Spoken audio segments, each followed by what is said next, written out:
আজকে সন্ধ্যা কেটেছে দারুণ এক অভিজ্ঞতায়। সমুদ্রের গর্জন, ঠান্ডা হাওয়া আর পাশে ছিল সুস্বাদু মাছ, সব মিলিয়ে অন্যরকম শান্তি।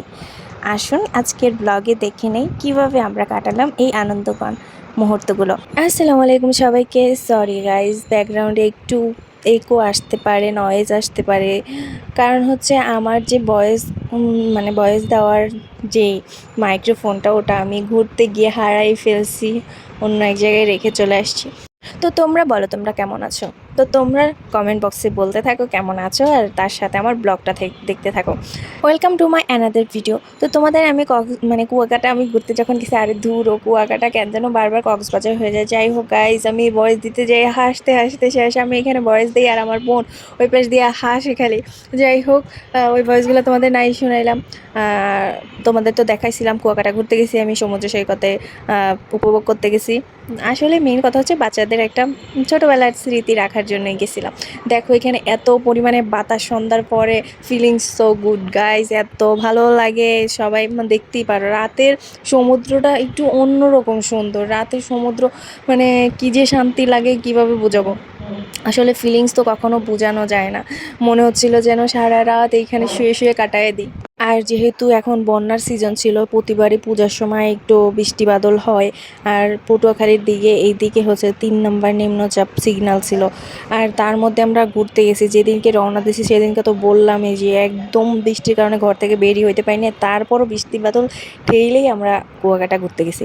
কিন্তু মজার কাহিনী হচ্ছে, সারাদিন ঘোরার পরে আমরা যেই রুমের মধ্যে ঢুকছি সেই বন্যা শুরু হয়ে গেছে। তবে আমরা বন্যা পাই নাই। যাই হোক, দেখো আমার ছেলে যে পরিমাণ বাতাসে উঠতেছে, মনে হচ্ছিলো যেন একদম বাতাসে উড়াই নিয়ে যাবে। আমি হাঁটতে পারতেছিলাম না, ওরা যে কীভাবে হাঁটছে তা বুঝতে পারতেছি না। আর এইখানে এত সুন্দর গান বাজনা হচ্ছিল, আমার ছেলে মেয়ে তো ওইখানে অনেক মজা করতেছিল। ঘোড়ার থেকে তারা নামবেই না, এত পরিমাণ রাউন্ড দিচ্ছে, অনেকগুলো রাউন্ড দিচ্ছে, তারপরও তারা নামবে না।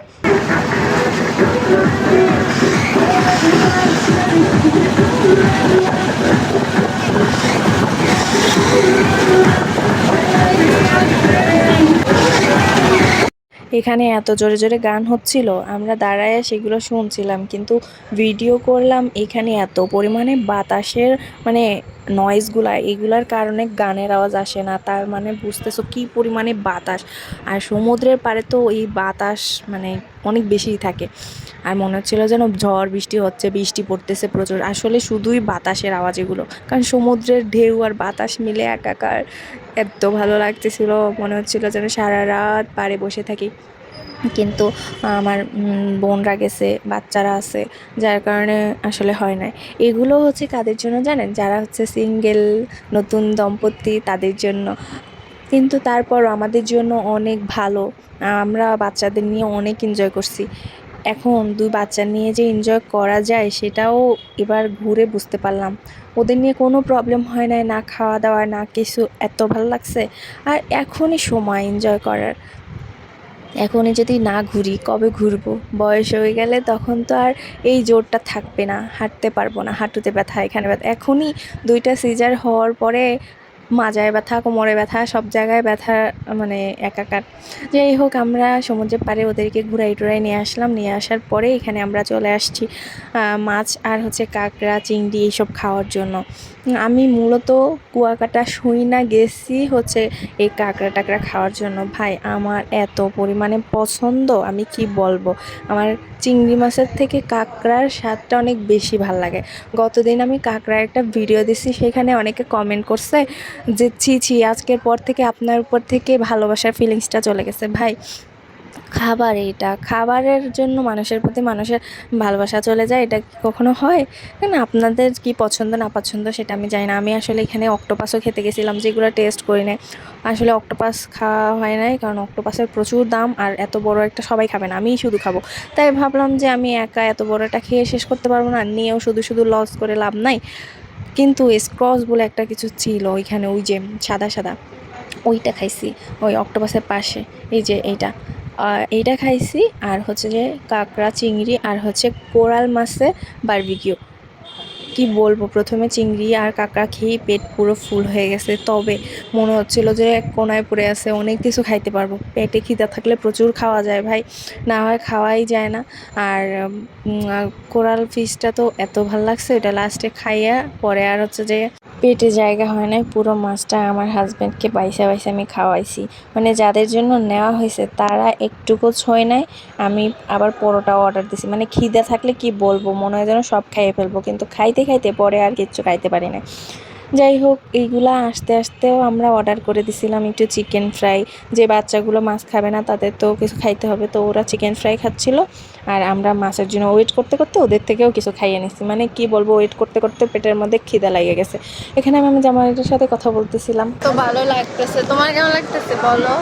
আমার তো অনেক ভালো লাগছে, ওদের থেকে একা যাই থাকলে ভালো হতো না?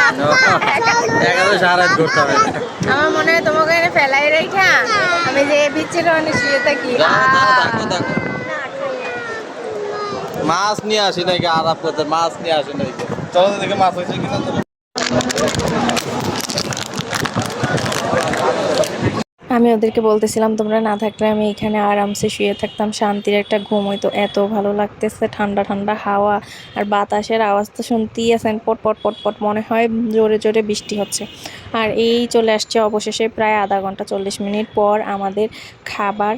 তো আমরা সবাই মিলে মানে দেখি তো আমার জিহ্বায় এখন আবার পানি চলে আসে গাইস। আমার আবার খাইতে ইচ্ছা করতেছে, কোনো প্রবলেম নাই, 1 মাস পর আবার ধামাকা নিয়ে আসবো। যাই হোক, ততদিন পর্যন্ত তোমরা ওয়েট করো। আর এখন যেটা আমি খাচ্ছিলাম ওটা হচ্ছে স্ক্রচ, যেটা সাদা সাদা দেখা গেছে না অক্টোপাসের পাশে, ওইটা। তারপরে আমরা খাওয়া দাওয়া শেষ করলাম, তার মধ্যে তো খাইতে খাইতে অনেক প্যারা ছিল, বাচ্চারা দৌড়াদৌড়ি, ওদেরকে ধরা পাল্লা, এসব করতে করতে আমাদের খাওয়া কমপ্লিট করে চলে আসলাম, রাস্তায় হাঁটছিলাম তখন। আর ওইখানে আশেপাশে ফুচকা, চটপটি, চাটা দেখে আরও খাইতে মন চাচ্ছিল, কিন্তু পেটের মধ্যে জায়গা নাই গাইস, খাইতে পারি নাই। তাই জন্য যাই হোক, চাটা অনেক টেস্টি ছিল, মালাই চা। তারপরে চাটা খাইয়েও আমি বললাম যে আরেক কাপ চা খাইতে চাই। কি মানে শোষা আমি বোঝো। মানে কি বলবো তোমাদের, যাই হোক আমার কাছে খুবই ভালো লাগছে, খুবই ভালো লাগছে। মানে জীবনে বেস্ট একটা মোমেন্ট পার করে আসলাম আর তোমাদের সাথে শেয়ার করলাম। আমার এখন অনেক শান্তি লাগতেছে, এতদিন ভিডিওটা এডিট করতে পারি নাই। তো সবাই ভালো থাকবো, আমার ব্লগটা তোমাদের কাছে কেমন লাগছে জানাবা। আল্লাহ হাফেজ, টাটা, বাই বাই।